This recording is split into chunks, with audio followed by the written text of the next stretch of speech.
Ladies and gentlemen, bonjour et bienvenue dans ce nouveau journal d'un vegan. Voilà.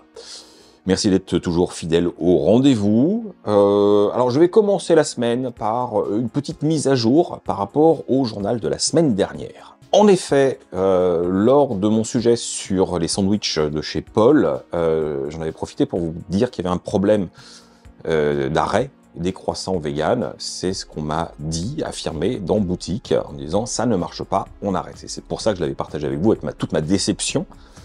Et il s'avère que cette information serait erronée.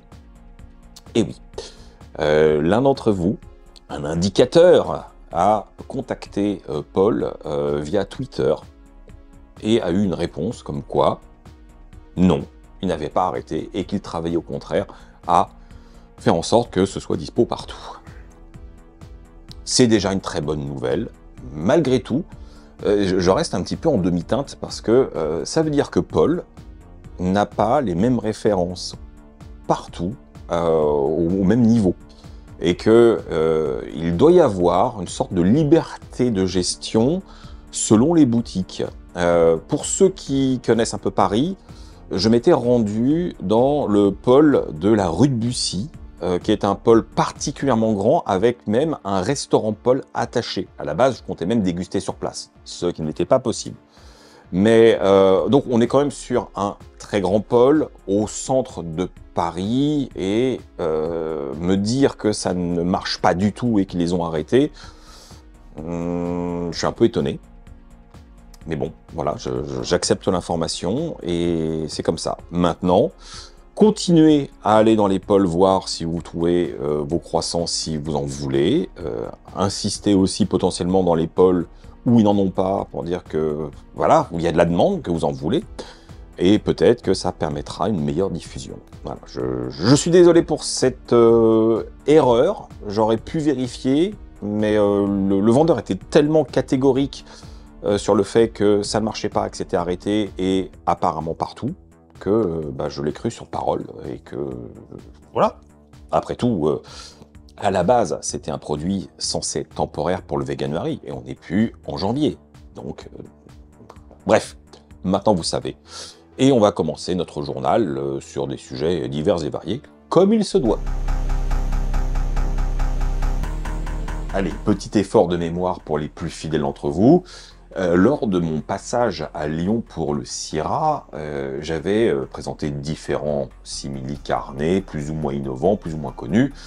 Mais parmi les découvertes, j'étais tombé sur des biscuits véganes d'une marque bretonne, et je vous en avais parlé vite fait.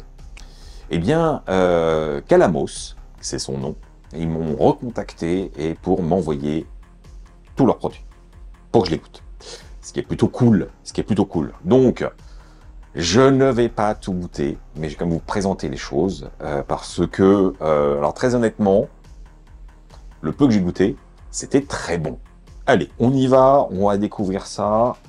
Déjà, j'ai les croquants chocolat et fleur de sel. Ok. Ensuite, les croquants citron. Là, classique croquant pépites de chocolat. On continue avec les croquants éclats de noisette. Et alors, je ne sais pas pourquoi, il y a un changement de format, tant dans le grammage que dans le packaging. Là, j'ai les croquants vanille tonka, et ici, j'ai les croquants orange cannelle. Voilà. Je sais pas pourquoi il y a deux formats. J'ai été voir sur le site, il n'y a pas d'erreur, c'est pas un nouveau packaging face à un ancien, non. C'est juste séparé, et je ne sais pas pourquoi. Il faut aussi des cookies. Et d'ailleurs, ils m'en ont envoyé 4 variétés différentes. Et comme ils avaient l'air un peu frais, à l'ouverture du carton, je les ai mangés. Voilà, j'ai pas eu le temps de prendre ma caméra, je les ai mangés. Enfin, voilà, je suis quand même. Vous pouvez voir à quoi ça ressemble, parce que j'ai un peu de conscience, mais voilà, je ne vais pas les manger devant vous. C'est trop tard. Et alors, ces cookies, je les ai trouvés super bons. le bon équilibre entre une note presque beurrée, vraiment de biscuit au côté un peu artisanal, beau taux de sucre, les goûts annoncés absolument délicieux, pas de fausses notes, pas de déséquilibre, chocolat à fleur de sel, les petites cranberries, enfin, tout était très très bon. Tout est très bon. Donc ça je valide. Maintenant, on va passer à la gamme des croquants. Alors je ne vais vraiment pas tout goûter, mais on va goûter 2-3 et puis on va voir ce que ça vaut. Bon, je vais jeter mon dévolu sur les croquants chocolat, fleur de sel. Et en fait, visuellement, on dirait un mini cookie. Voilà. C'est petit, hein. Mais c'est justement, c'est un croquant, ce n'est pas un cookie. Voyons ça.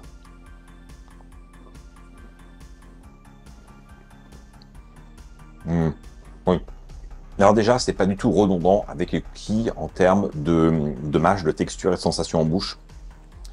Le croquant porte bien son nom, c'est croustillant.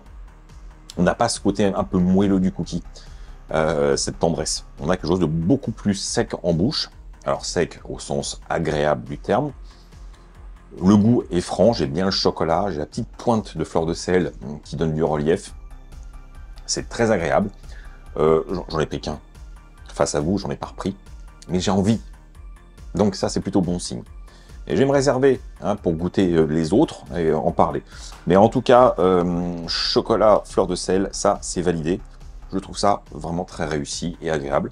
On est sur du bon petit biscuit. Allez, changement radical de saveur. Juste citron.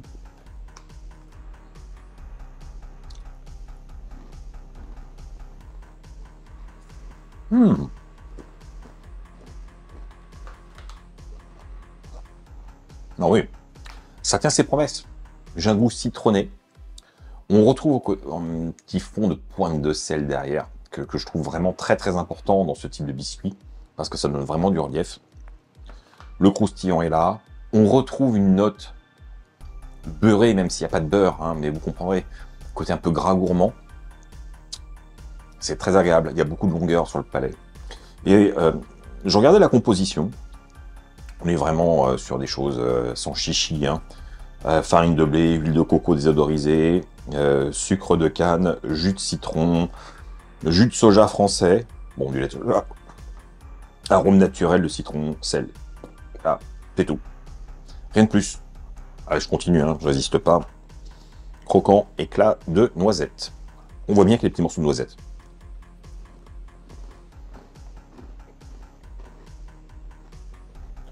Ouais. Ça me fait penser à des sablés, en termes de texture. On sent bien la noisette, hein. Je suis pas un grand fan de noisettes. Mais là, dans le croustillant en général, avec le goût, ça passe très très bien. C'est chouette. Ça donne envie de continuer à déguster. Je vous ai dit que j'allais pas tout goûter et je pense que j'ai menti, sans le savoir. J'ai changé d'avis, je vais tout goûter. Et en fait, c'est pas que je voulais pas tout goûter comme ça, c'est juste que j'ai pas vu que les sachets étaient refermables, donc j'avais pas envie de tout ouvrir et éventer. Bon, bref, on passe au croquant pépites de chocolat. Ok.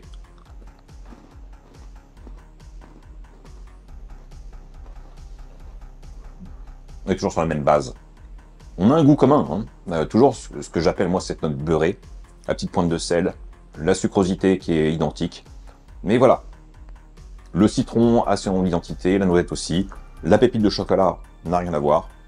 Il y a ce pont commun, il y a juste la version chocolat des fleurs de sel qui a une différence, parce que le chocolat est intense. D'ailleurs, ce sont les seuls biscuits qui sont couleur cacao.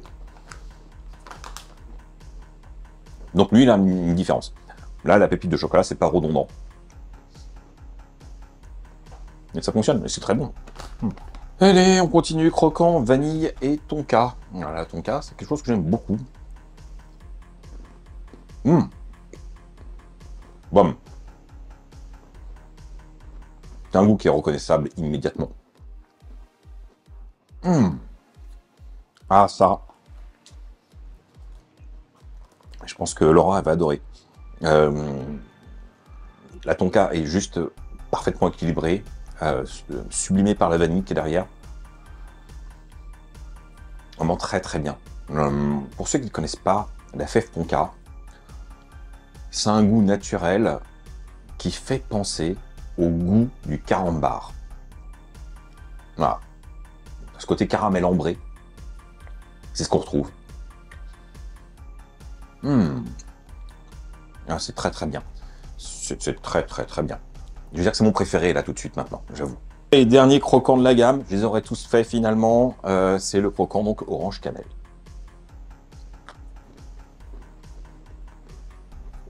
Oh. C'est intéressant. Parce que la cannelle, elle a ce goût que je retrouve dans l'huile essentielle de cannelle. Ce côté intense. Mais pas juste voilà, un peu de cannelle pour aromatiser, non, c'est plus profond. Et c'est vraiment à l'équilibre avec l'orange qui prend pas le dessus. Comme ça, j'avoue que le goût est vraiment conjugué entre les deux saveurs annoncées. On a la cannelle que je distingue, et quand je vous dis qu'elle a ce goût particulier de cannelle que je retrouve dans l'huile essentielle, eh bien, c'est parce que l'orange est derrière. C'est les deux qui donnent ce goût. Parce que non, il n'y a pas d'huile essentielle, c'est vraiment de la cannelle et du zeste d'orange. Donc,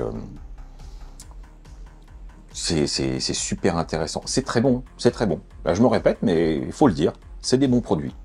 Bon, bah du coup, j'ai un beau stock de biscuits à déguster et à partager avec Laura, c'est chouette. Très très honnêtement, je les trouve très très bons. On est sur de la qualité. Il y a cette touche artisanale qu'on retrouve dans des compositions effectivement très centrées sur les bons produits, où il n'y a pas grand chose de plus à rajouter. On est presque sur des recettes qu'on pourrait faire nous-mêmes, sauf que forcément on n'a pas le temps, le savoir-faire et le tour de main qui va avec. Donc c'est plutôt cool. Les goûts sont toujours à l'équilibre par rapport à ce qui est annoncé sur le paquet. Donc moi je suis absolument ravi. Alors maintenant, Calamos, c'est une toute petite marque qui n'a pas beaucoup d'ancienneté, mais commence à être vraiment bien diffusée sur la région de la Bretagne principalement.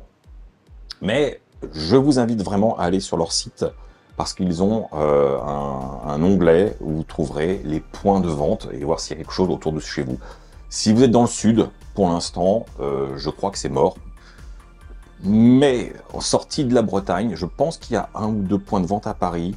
Et j'ai vu qu'il y en avait aussi à Angers. Enfin, bref, j'ai pas tout en tête. On est quand même sur le nord-ouest, pour l'instant. Et j'espère pour eux qu'ils vont réussir à étendre les frontières de leur distribution à toute la France, parce que ça mérite. On est sur des bons biscuits véganes, vraiment intéressants, très qualitatifs. Et j'espère qu'on les trouvera un peu partout. Chers amis, aujourd'hui, on va découvrir ensemble une nouvelle adresse, et je dis bien découvrir parce que ça vient tout juste d'ouvrir ses portes, bon, allez, 2 semaines à peine, et voilà, on est sur un concept de kebab vegan. Alors pas le Berliner kebab avec l'influence turque, mais plutôt ce qu'on appelle vulgairement en France le grec, hein, et comble de l'humour, le lieu s'appelle STO pour salade, tomate, oignon. Il manque le chef à la fin, mais bon, ça ira. Alors pour le moment, STO est un peu en version pop-up, c'est-à-dire que l'établissement est accueilli dans un autre restaurant qui s'appelle Désir, et on est rue Marguerite de Rochechouart, et voilà. Donc c'est temporaire, on verra bien comment ça évolue, mais pour que ça évolue, bah, il faut que ça fonctionne. Donc bah, j'espère que c'est bon et que ça vous donnera envie de venir. Mais voilà. Chaque chose son temps.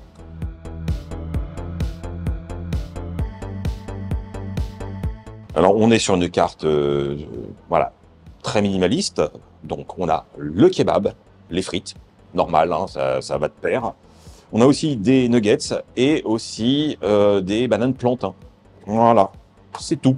Alors, vous avez aussi la version assiette kebab. Mais on va rester dans le sandwich un peu plus street. Et puis voilà, il y a aussi en exclusivité un Fatoumata's Drinks. Et là, c'est soit du bissap, soit du gingembre. Bah oui, je vous spoil, j'ai déjà commandé le gingembre comme il se doit. Et bien sûr, pour m'accompagner dans cette aventure, puisque c'est gras, forcément, Je suis là. voilà, il y a forcément Florian TVK, messieurs, dames, pour déguster et donner son opinion, parce ça. que il y a quelque chose à savoir. J'ai une confession à vous faire, je n'ai jamais mangé de ma vie ce type de kebab. Alors autant le Berliner, je connais bien, que cette version qui est la plus répandue en France, on va dire, eh ben, je ne connais pas du tout. Donc, ça va être un vrai baptême du feu. En revanche, Monsieur TDK, lui, dans son passé honteux, il en a bouffé du kebab. Donc, Ouais. il a un avis à donner, une expertise à apporter. Ce sera donc deux regards différents et complémentaires. Bon, Florian, tu adorais le kebab, c'était ton truc de 3 h du matin, c'est ça? Exactement. Bah, moi, j'en mangeais beaucoup. C'est vrai, bah, beaucoup. Relativement, disons que le midi, quand j'étais à l'école supérieure, j'entends. Hein, Ah ouais, oui. tu fuis à la Des cantine. fois, ouais. Bah, on n'avait pas de cantine dans mon école, donc Ah, c'était simple. C'était Super U ou kebab. Ah oui, d'accord. Donc, entre des plats congelés ou ce kebab, effectivement, kebab. D'ailleurs, j'ai découvert, moi, je viens du territoire germain en France, donc l'Alsace-Moselle. Et j'ai découvert les kebabs dans des pains comme ceci. Je sais pas si on le voit dans le champ. Ouais. En quittant, du coup, la Moselle. Et effectivement, c'était une découverte aussi, mais j'en ai mangé beaucoup. J'ai mangé les donneurs dans le vrai kebab rond, et j'ai habité en Allemagne aussi pendant 6 mois, donc j'ai bouffé vrai kebab. Et là-bas, les meilleurs de ma vie, hein, autant te le dire, avec la sauce à l'ail. Voilà, donc là, j'ai hâte. Ok. Alors bon, sans surprise, hein, on a commandé chacun un kebab, chacun des frites, et aussi on va se partager les nuggets pour goûter, puisque on est des professionnels, comme vous le savez. Et bien sûr, on nous a fait choisir le type de sauce qu'on voulait avec notre kebab. Bon, Florent, il a pris sauce blanche. Je ne sais pas exactement, ça va être un peu aillé, je suppose. C'est la classique. La C'est sauce la blanche, c'est la sauce Ok, kebab. ok. Et moi, j'ai pris quelque chose de plus épicé, à savoir l'algérienne, que je ne connais pas. Non, on n'a pas pris la samouraï, non? Non, il n'y avait pas de samouraï. Ah. Donc j'ai pris l'algérienne avec un supplément harissa parce que je suis quelqu'un qui aime quand ça envoie. Et maintenant, messieurs, dames, c'est l'heure de goûter ce jus de gingembre. Fatoumata's Allez. Drinks. Chine. Prost. Prost.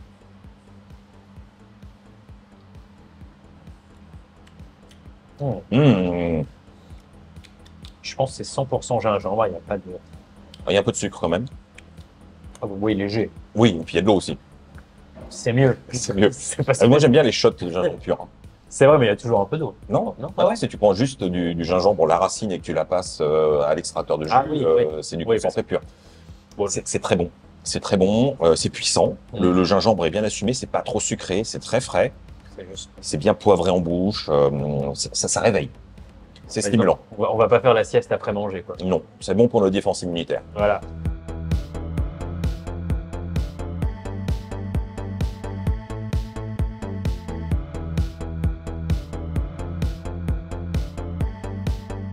Bon bah les amis, ça y est, on est servi et déjà visuellement, on peut dire que c'est réussi. On y croit, on voit qu'il y a vraiment une protéine de soja avec cette fibre particulière. Et déjà, mais ça fait plaisir de la retrouver comme sous cette forme. C'est généreux, le pain a l'air très sympa. Et alors les frites, on va commencer par la frite. Sachez que ce sont des frites fraîches, épluchées, taillées maison. Voilà, on n'est pas sur de la surgelée. Donc à côté, moi, j'ai ma petite sauce algérienne.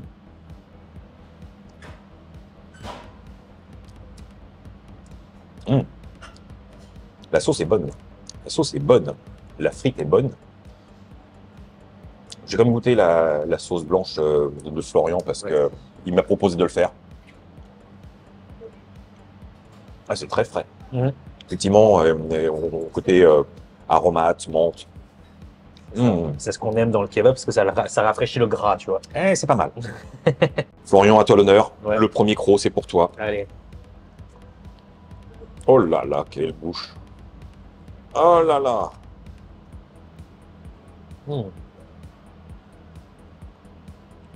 On te laisse se vider la bouche pour donner ton opinion. Mm. On va le laisser déglutir tranquillement et moi je vais faire pareil.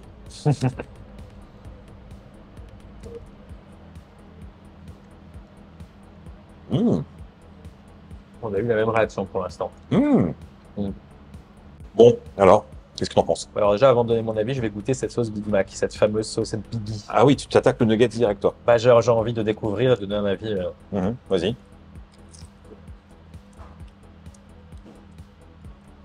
Bon, ça doit avoir le goût du Big Mac. Bah, la sauce Biggie, c'est censé être un ersatz de sauce Big Mac. Bon, elle est bonne, mais ouais. Moi, je me souviens du coup. Bon, ouais, bon. Ok. C'est une bonne sauce, mais ça ne te rappelle pas. Ouais, c'est ça. Voilà, ok. Pour ça. Et sinon, le kebab, bah, trop bien. Franchement, c'est vraiment un kebab normal, donc c'est pas du tout un berliner. Normal, c'est pas un berliner. Beaucoup moins gras qu'un kebab normal, c'est logique aussi. Mais le goût, c'est super. Avec la sauce blanche qui est trop bonne. Leurs sauces sont vraiment. Enfin, la mienne, du coup, la tienne aussi, de ce que tu m'as dit. Excellente. Ça se mange sans. Enfin, j'en prendrais bien même un deuxième si je pouvais. Oh voilà. Oh, je suis gourmand. Je dis ça, j'ai pas encore fini la moitié de mon assiette. Hein, mais... Oui, calme-toi. Mais non, franchement, je le recommande. Alors, quant à moi, je trouve que l'expérience est bonne. Le simili est tendre et légèrement croustillant par endroits, mais pas, ça reste très tendre. La sauce que j'ai choisie est vraiment bonne, il y a une bonne dose. Côté crudité intérieur classique et de bon goût. Le pain est sympa. Je ne connaissais pas du tout ce type de pain-là, qui est très tendre aussi. Ça se mange tout seul. En fait, je suis agréablement surpris de la facilité à laquelle ça se mange. Je m'attendais à un truc un peu plus lourd, un peu plus gras, et en fait, tranquille, easy. C'est une belle surprise. Donc j'apprécie. Et d'ailleurs, je vais continuer de manger. Parce que les frites, c'est bien, mais le kebab, c'est mieux. Exactement. L'affaire est conclue. Facile sur le kebab, facile sur les frites. Et maintenant, le petit bonbon, la gourmandise, le dessert, presque. Les fameux nuggets. Alors, Florian a déjà pris de l'avance pour goûter la fameuse sauce Biggie. C'est mon tour. Bon, après, sans grande surprise, hein, c'est des nuggets rares. Bon, normalement, tu devrais connaître. Mais quelque part, c'est un bon choix parce que le produit est qualitatif. Et là, ils sont bien cuits. Exactement, ouais. Là, c'est l'avantage. Vraiment bien croustillant. Vous avez dû entendre dans son micro. Ouais. Et la sauce est bonne, hein. Ouais. Bah, du coup, j'ai aucune comparaison parce que j'ai jamais goûté cette sauce en pas vegan. Alors autant toutes les autres, oui, mais là, ça doit être une nouveauté de Jones, comme on dit. Je ne sais pas. Mais en tout cas, c'est réussi. Ouais, c'est vraiment bon.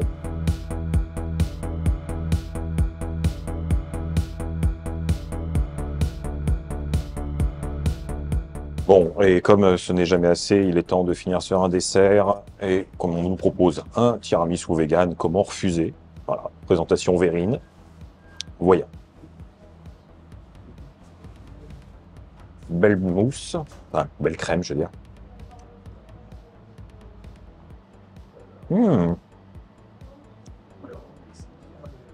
Pas mal du tout. Pas trop sucré, juste la note de cacao qui va bien, le côté biscuit façon un peu spéculoos. La crème est assez dense mais aérée. Bien, pour finir le repas, c'est parfait. Et vous n'aurez pas l'avis de Florian parce qu'il est privé de dessert, j'ai décidé. Sur ce, il est temps de conclure. Très bon déjeuner, kebab classique, bonne découverte pour moi, pas de fausses notes. C'est conforme à nos attentes.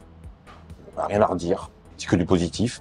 Donc vous aussi, si vous avez la nostalgie du kebab à la grecque, enfin, vous voyez ce que je veux dire? Je pense que c'est une adresse à découvrir assez rapidement parce que vous allez prendre votre pied.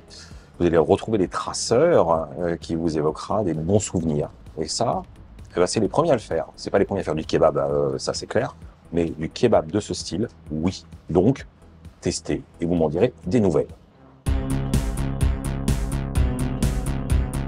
Alors, cette semaine, ce n'est pas une série que je vais vous recommander, mais bien un film.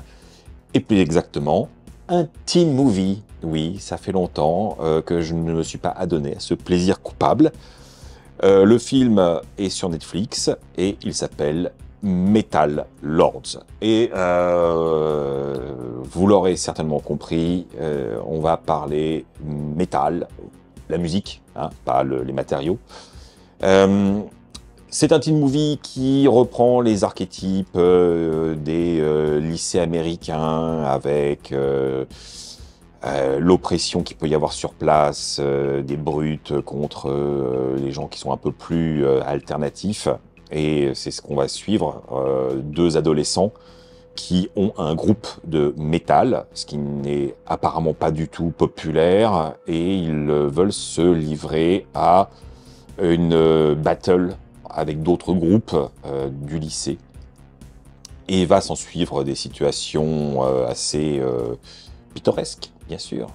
C'est drôle, c'est touchant, c'est pas si caricatural, bien que ce soit quand même une comédie. Il y a du fond, et j'ai vraiment pris mon pied à regarder ce film. Je l'ai trouvé jouissif, parce que il sombre pas dans la vulgarité, il y a une certaine sensibilité, et je trouve que pour un teen movie, eh ben, ça change un petit peu. Alors, ok, hein, je boude pas mon plaisir du teen movie grivois, potache, j'aime ça, j'assume. Mais celui-là est pas dans cette corde, c'est drôle, mais pas que. Et j'ai beaucoup aimé l'idée de justement d'aller dans un univers musical qui n'est pas forcément celui qui est le plus commun pour ce genre de thématique. Donc j'ai passé un très très très bon moment. C'est un film qui se laisse regarder, c'est un petit bonbon, hein, on va être clair. C'est pas du grand cinéma, mais je l'ai trouvé juste. Voilà, donc je m'arrête là, il n'y a pas beaucoup plus à en dire. Si vous aimez les teen movies, je pense que Metal Lords devrait attirer votre attention. Chers amis, ça fait longtemps que je ne vous ai pas gratifié une petite interview et je vous avais promis qu'on parlerait effectivement avec des gens qui font le véganisme au quotidien par leur travail, leur actualité, que ce soit des créateurs de contenu ou autres.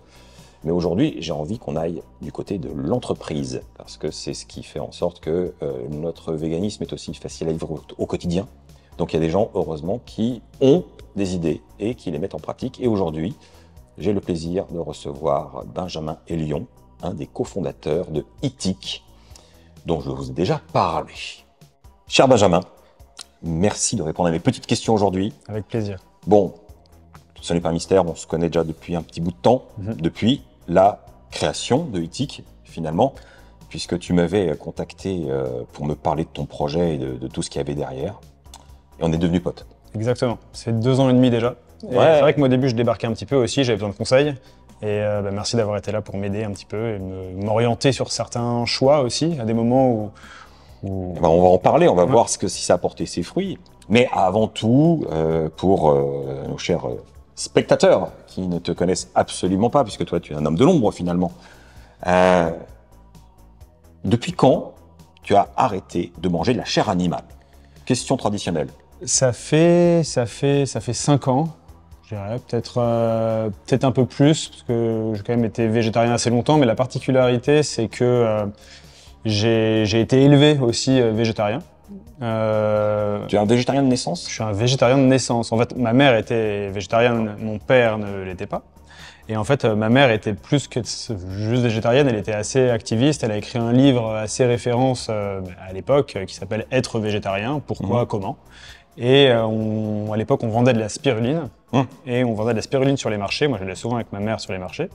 Et du coup, jusqu'à mes 7-8 ans, j'ai été élevé comme ça, végétarien. D'accord. Ah oui, t'en as mangé du tofu dans ta vie. J'en ai mangé du tofu et j'ai surtout mangé beaucoup de spiruline parce qu'on vendait de la spiruline. Et pour la petite histoire, et c'était drôle justement quand, pas mal d'années plus tard, on a lancé Eathic, c'est que d'un seul coup, j'ai commencé à contacter des restos pour lancer sur Eathic et j'ai contacté Solsemia. Oui. Et Solsemia que je connaissais parce qu'il se trouve, mais pas en tant que restaurant, parce qu'il se trouve que dans un marché qu'on faisait avec ma mère, ils avaient le stand juste à côté de nous. Du coup, moi, quand j'étais petit, en fait, eux, ils faisaient leur jus qu'ils vendaient sur le marché, ils faisaient le jus, ils nous prenaient la spiruline. Et bref, du coup, après, je m'en suis beaucoup éloigné, j'ai fait plein d'autres trucs pendant assez longtemps, mais c'est hyper intéressant et émotionnellement, pour moi, c'est fort de reprendre un peu ma vie là-dedans, quoi. Ah ouais, c'est chouette comme parcours. Et alors, fort de cette enfance, est-ce qu'aujourd'hui, tu te considères comme vegan? Oui, moi, dans ma vie de tous les jours, je suis vegan. Après, disons que j'ai eu plusieurs phases, moi, depuis que j'ai été végétarien longtemps, puis j'ai été vegan, et puis j'ai été vegan un peu énervé. Et maintenant, je suis vegan un peu plus doux. Je suis beaucoup plus soft avec mon entourage. Et comme tu sais, d'ailleurs, récemment, j'ai fait un petit voyage, et tu te retrouves parfois dans des situations en voyage où j'ai dû, alors sans manger de chair animale, mais j'ai dû faire quelques petits écarts à mon véganisme. Et j'ai réfléchi, et je l'aurais pas fait si ça n'avait pas été nécessaire. Mais je me considère néanmoins vegan, ouais. Bon, assez parlé de toi, hein, ça suffit maintenant. Parlons de choses concrètes. Eathic, c'est quoi? Eathic, c'est une plateforme qui a vocation à simplifier l'accès à une alimentation végétale. Donc, en gros, bon, la plus simple, c'est expliquer comment c'est né. C'est né pendant le confinement, on est allé sur Deliveroo, on a tapé vegan. Et le premier truc qui est sorti, c'était le sandwich salade de chez Subway. Je l'ai pas goûté. Ouais, bien sûr. Mais bon, disons qu'on n'a pas été convaincus. Post-confinement, je suis allé voir quelques restaurants vegan et végé où j'avais l'habitude d'aller. Je leur ai demandé s'ils étaient contents avec les services de livraison actuels, Uber Eats, Deliveroo, etc.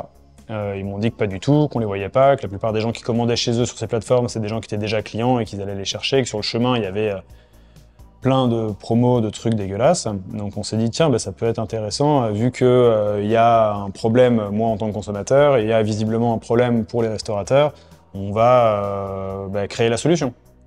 Donc voilà comment est né Eathic. Est-ce que ça répond à ce que c'est qu'Eathic? Non. Eathic, du coup, c'est une plateforme de livraison qui met en relation donc des clients qui veulent manger de façon plus respectueuse de l'environnement, des animaux et de leur santé, et des restaurateurs qui veulent nourrir des clients de façon plus respectueuse des animaux, de leur santé et de l'environnement.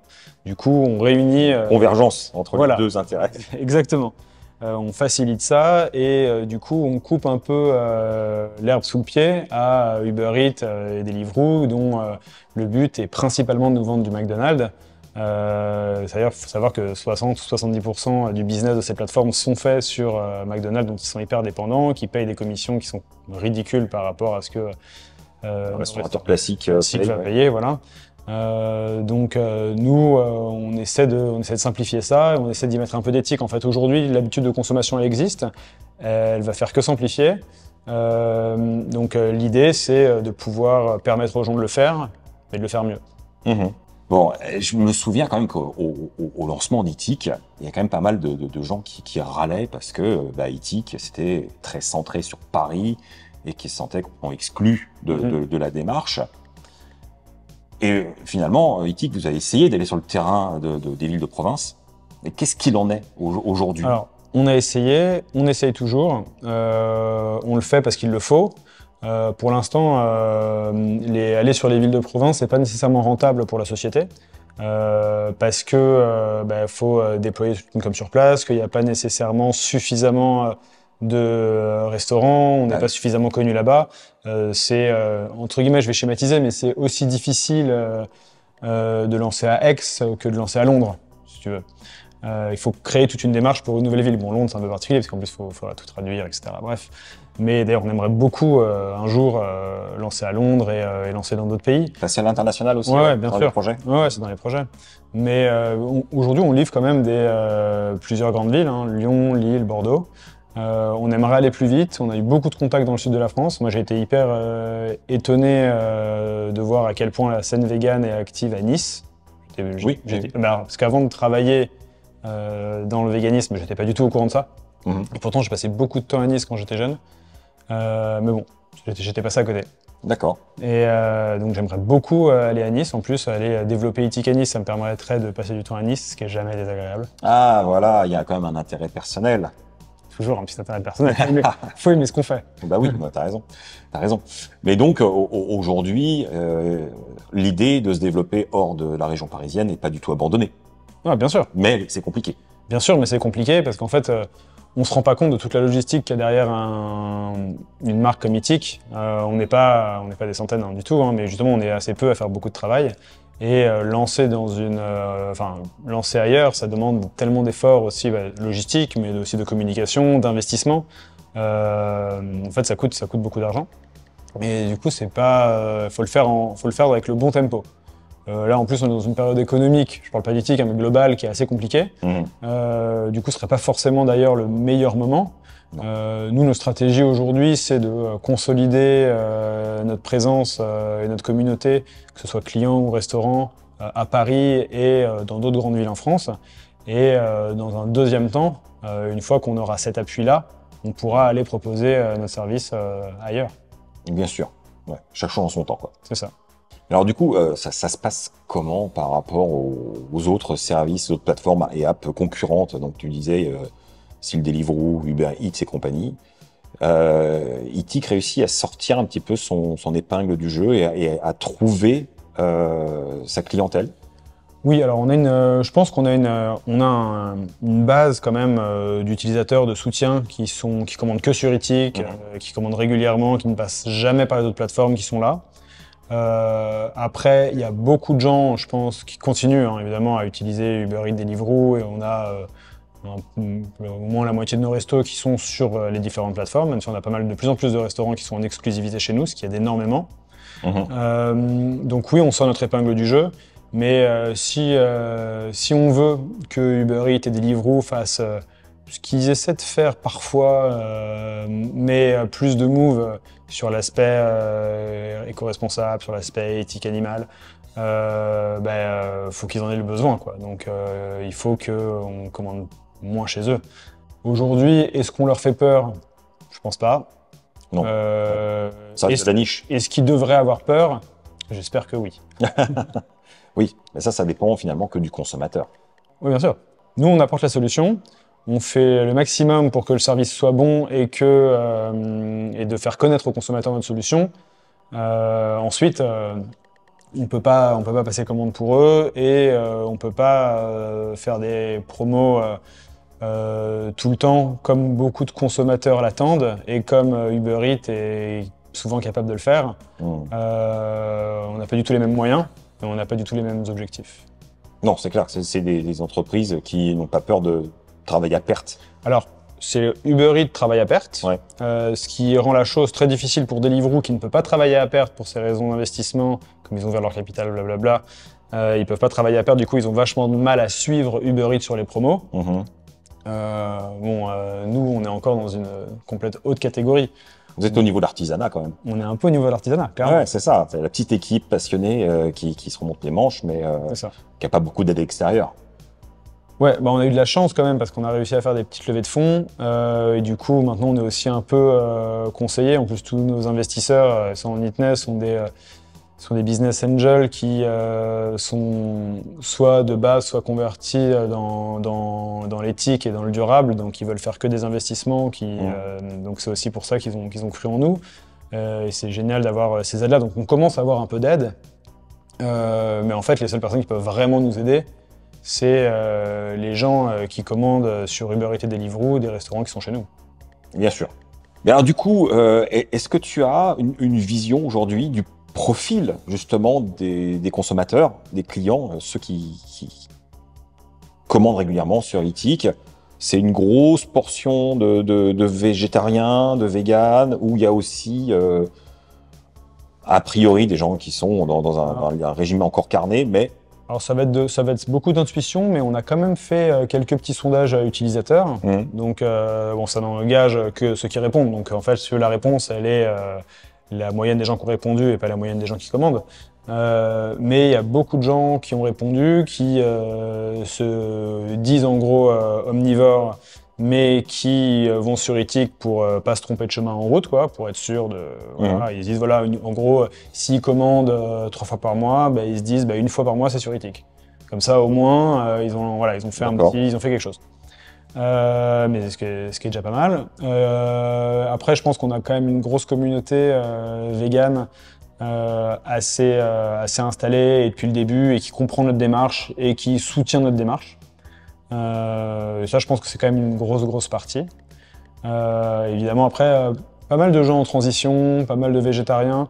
C'est-à-dire que Itik, c'est végétarien, mais 80, je dirais, je sais pas, fait les calculs, mais je dirais 90-95% de ce qu'on livre est vegan, au final. Oui.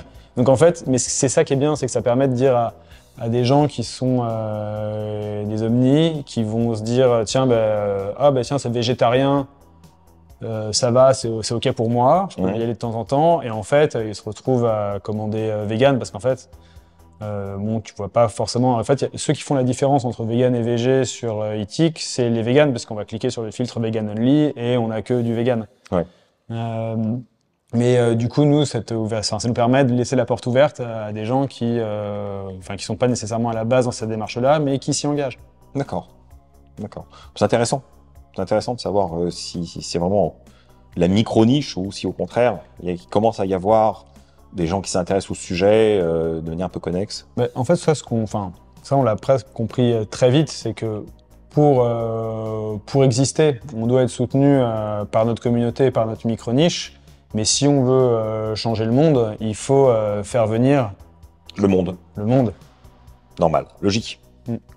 Bon, et avec le recul, quel est ton sentiment sur la maturité du marché français, sur l'offre vegan finalement? Et est-ce que tu as l'impression que c'est plus compliqué aujourd'hui, ou c'est encore compliqué aujourd'hui, de monter une entreprise éthique dans le type de, justement, Itik?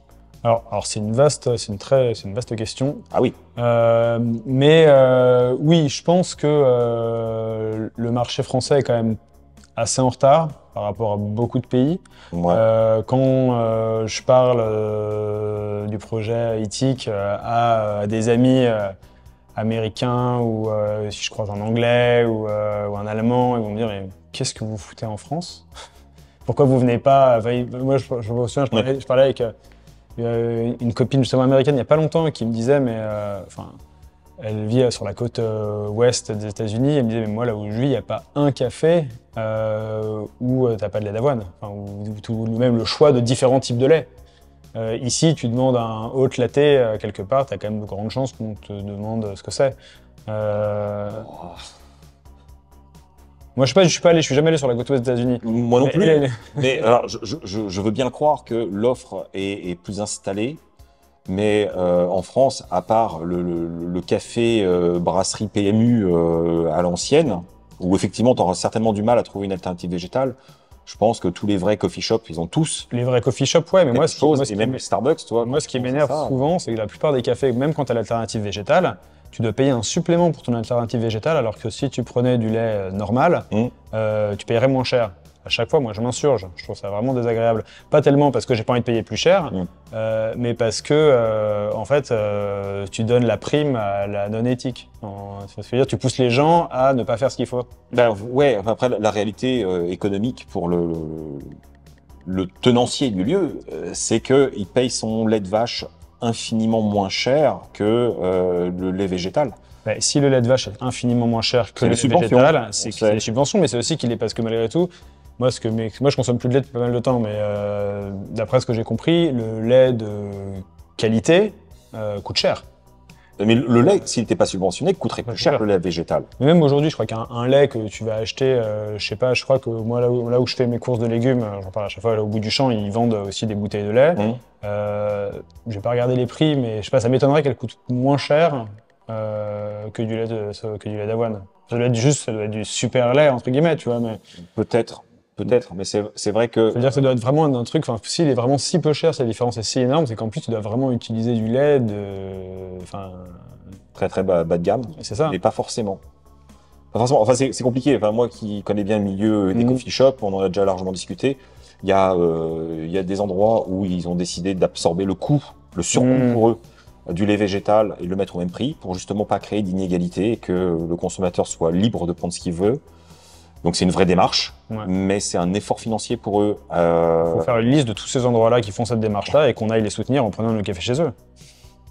Oui, Bon, après, le problème, c'est que tu vas pas forcément dans les quartiers nécessaires. Bien sûr. En fait, c'est plus compliqué que ça. Ouais, non, c'est sûr. Et en même temps, si tu vas pas dans les endroits qui ont des alternatives, même payantes, au bout d'un moment, ils vont retirer ces alternatives et plus les proposer du tout. Donc, on est en période de transition de toute façon. Hein. Mais en tout cas, pour revenir sur est-ce que c'est la France est mûre, de plus en plus, on le voit, il y a de plus en plus de marques, il y a de plus de françaises, il y a de plus en plus de restaurants, on a une offre qui s'améliore, mais on reste quand même en retard par rapport à certains de nos voisins, et mais à nous d'aller plus vite. Bon, on va passer sur une question alors totalement légère, hein, parce qu'il n'y a pas que le business dans la vie. Pour toi, sur l'année 2022, est-ce que tu as un resto coup de cœur qui t'a un peu marqué par rapport à l'offre existante? Il y a un nouveau resto, moi, que j'ai beaucoup aimé, il y a Bloom Sushi, dans le 17e. C'est 17e? Ouais, 17e, ouais. Qui est sorti, et j'ai trouvé ça hyper cool d'avoir... déjà, c'est dans un quartier où il n'y a pas beaucoup de restos véganes, ce que je trouve bien, il faut qu'il y ait plus de restos qui ouvrent. Enfin, moi, j'habite au cœur de la véganie, donc pour moi, j'ai une énorme... voilà. Là, dans ces quartiers là-bas, je trouvais ça très bien. Les sushis sont super bons, c'est créa, et en même temps, il y a un cadre... disons que tu peux aller du coup te faire un petit dîner romantique dans un cadre sympa, et je trouve que c'est une offre qui est hyper différente, et en plus moi très honnêtement en tant que, avant d'être vegan et avant d'être végétarien, je mangeais beaucoup de sushis et j'ai toujours dit que j'ai fait beaucoup de sushis, et la nourriture japonaise a toujours été ma nourriture préférée, et notamment les sushis. Et il se trouve que c'est vrai que j'ai toujours des quand on me demande, on m'a souvent toujours posé la question, mais ça te manque pas? C'est tous les gens qui te posent ces questions-là. Moi, j'ai toujours, mais non, moi ça me manque pas. Enfin, je suis très. En plus, tu découvres tellement de trucs nouveaux quand t'es vegan. Donc voilà. Et en vrai, j'avais toujours une petite voix en moi qui me disait, ouais, mais il y a un truc qui me manque, les sushis. J'avais toujours aimé ça, quoi. Et du coup, je suis arrivé là-bas et j'ai retrouvé ce plaisir de manger puisque c'est pas non plus. Ça ressemble beaucoup à du sushi, quoi. C'est pas non plus avec du faux poisson, la plupart du temps, c'est juste... Ils en utilisent. Ouais. Mais c'est plus du maquis créatif. Ouais. En plus, c'est plus l'école californienne que l'école japonaise pure, tu vois. Mais en tout cas, là-bas, je sais sur la façon dont on m'a posé la question, je sais que je suis allé dîner là-bas, je crois, le lendemain de l'ouverture, et j'ai passé un super bon moment. Donc c'est ton coup de cœur 2022. C'est mon coup de cœur 2022. Ok. Bon, j'en ai fini avec toi.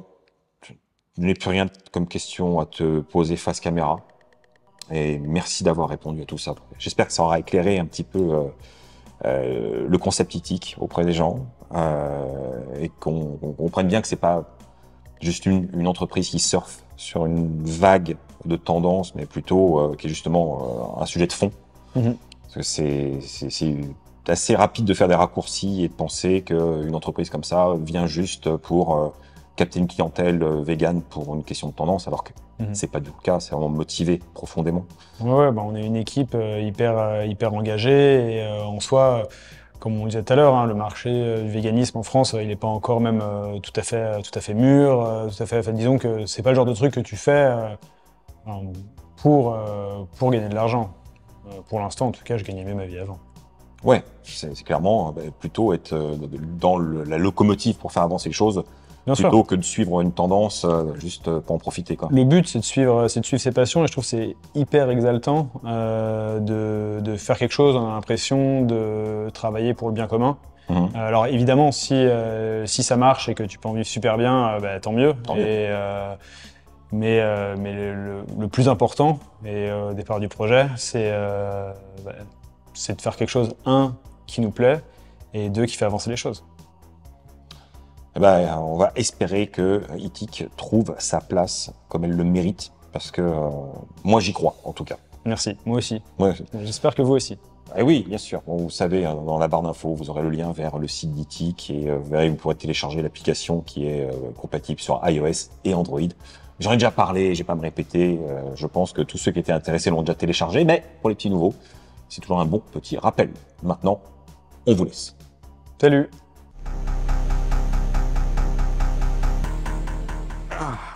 Bon, ça y est, Retour de course de chez Vegami. Et oui, toujours à l'occasion de l'anniversaire du magasin durant le mois de mars, je continue à profiter des promotions et à vous faire découvrir ce que j'ai trouvé. Et il y a des petits trucs ouais, qui me parlent bien.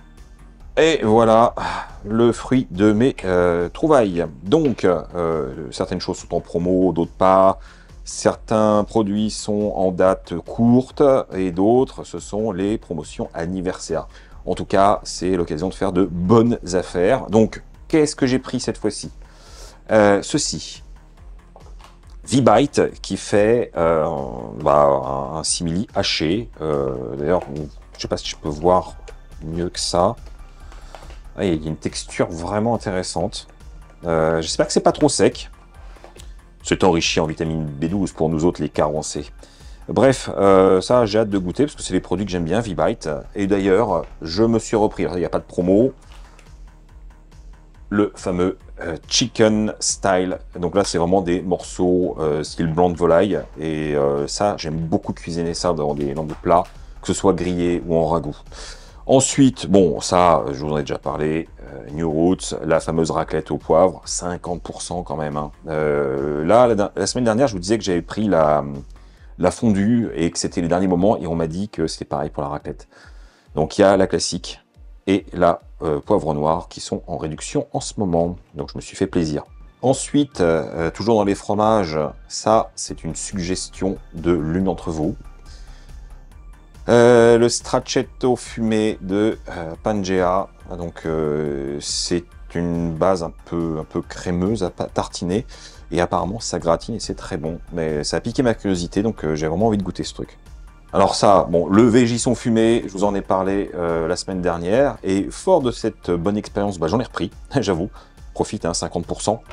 Et du coup, j'ai pris aussi les autres références, à savoir le Végisson italien, ok, et le Végisson Vortavella fumé. On va mettre des V partout, c'est pas possible.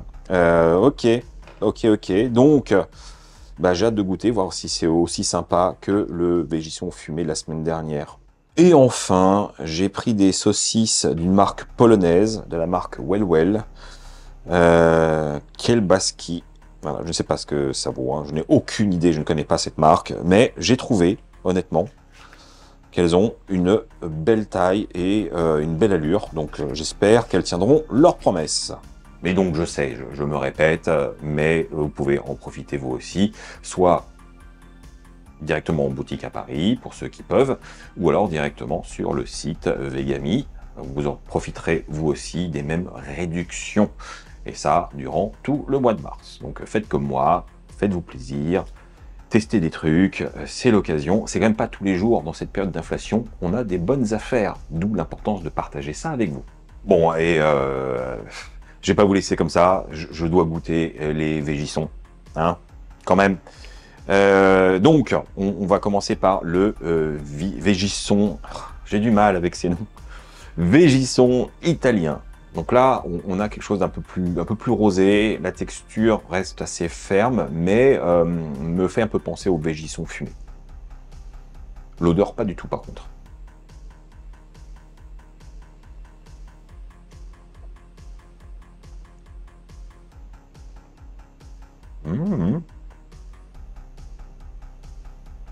Alors, en parfum, je retrouve un cousinage avec le Végisson fumé, mais sans le côté fumé. Il y a beaucoup plus de rondeur, c'est peut-être un tout petit peu plus salé. C'est un goût charcutier. J'irais même jusqu'à dire, c'est un goût qui me fait penser un peu à du jambon. Voilà, on est plus dans cet esprit-là.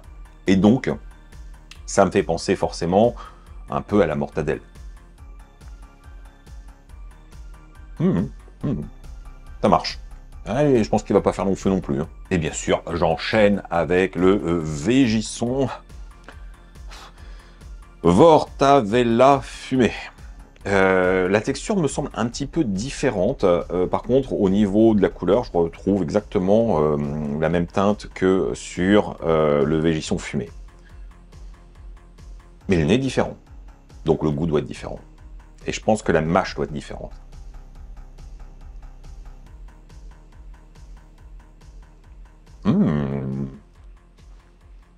Pas mal.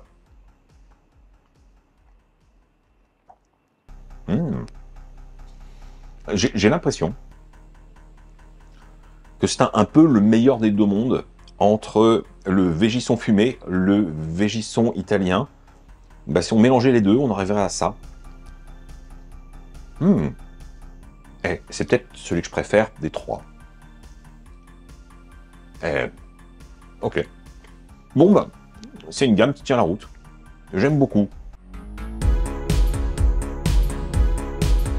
Bon, ce midi, j'ai préparé un truc vite fait et je vais en profiter pour tester les fameux mints de chez V-Bite que j'ai trouvé chez Vegami. Et je vais faire ça avec des udon, ces fameuses nouilles asiatiques avec des légumes. Et ça me fait penser à un truc, c'est qu'on a rarement l'idée de mélanger différentes sauces pour créer une nouvelle sauce. Et bah c'est ce que je vais faire aujourd'hui. Parce que moi, c'est quelque chose que j'aime bien faire et qui peut révéler vraiment un caractère. Parce que oui, il y a des sauces qui sont faites pour. Et oui, surtout dans les plats asiatiques.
Oh là là là là, c'est pas beau ça, c'est généreux, ça a beaucoup de parfum.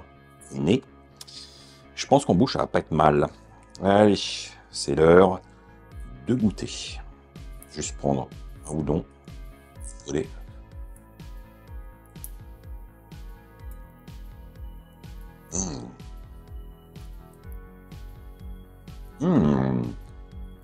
C'est pas mal ce haché. C'est plein de saveurs, mais c'est pas surchargé. Alors, tout est une question d'équilibre. Alors, faut pas hésiter. Alors, ça se voit pas forcément, je pense, à l'image, mais faut pas hésiter à détendre la sauce qui est assez dense, épaisse et concentrée avec le bouillon de cuisson des udon, parce que ça va donner déjà plus de sauce, plus de nappant, et puis ça va couper un petit peu dedans. Et là, on a absolument tout et c'est équilibré. On a de la puissance avec cette pâte de haricots noirs à l'ail, qui est un truc fermenté, le gochujang que je ne présente plus, qui donne le côté pimenté. On a le ketchup qui donne la douceur, la sucrosité. Le vinaigre noir donne cette acidité normale. Et le côté salin, voilà, on a avec la sauce soja. Vous l'avez compris, je pense. Et tout repose finalement sur cette sauce qui va faire le plat. Alors oui, forcément, hein, je sais déjà, vous allez me dire, mais oui, mais je connais pas la majorité des produits, je sais pas où les trouver. Moi, comme toujours, je suis fidèle à mes épiceries asiatiques. La majorité des produits viennent de chez Tang Frères et vous aurez aucun problème à les trouver si vous avez une épicerie asiatique à portée de main. Rassurez-vous. Sinon, ça va être compliqué, je l'admets. Et voilà, c'est une fin de journal. Bon, alors, qu'est-ce que j'ai d'autre à ajouter avant de vous laisser tranquille? Deux choses. Ben, je vais insister sur le point suivant, STO, donc ce salade tomate oignon que j'ai eu le plaisir de tester cette semaine. Et ben, je vous incite vraiment à y aller, à tester pour les Parisiens, parce que ce sont deux jeunes femmes qui se sont lancées là-dedans, et je trouve que c'est assez courageux vu la période. Et même si elles sont hébergées façon pop-up, pour elles c'est une manière de tester leur idée, voir si ça prend. Et vraiment, allez-y, testez, faites-leur des retours, et c'est super important pour voir si leur idée a du succès. Et bon, bah, c'est vrai que je contribue à ma manière pour pouvoir leur donner un peu de visibilité pour que ça se sache, parce que c'est pas évident. C'est pas évident de sortir du lot, surtout quand on a juste un pop-up dans un restaurant déjà existant, qui n'a pas de visibilité extérieure, et voilà. Donc j'insiste, si vous avez la nostalgie du kebab à l'ancienne, allez-y, testez, goûtez, et on en reparlera. Parce que j'aimerais bien qu'elle puisse perdurer sur le temps et s'installer définitivement quelque part. Ça mérite, je trouve. Voilà, bon, c'était juste un petit bonus, j'insiste. J'ai pas l'habitude de faire ça, mais c'est vrai que ça, leur démarche m'a touché, moi, personnellement. Voilà, bon, en tout cas, j'espère que vous portez bien, et on se retrouve la semaine prochaine, à condition que vous me souteniez de différentes manières, n'est-ce pas? Mais non, je plaisante, on se retrouve dans tous les cas. Tchuss!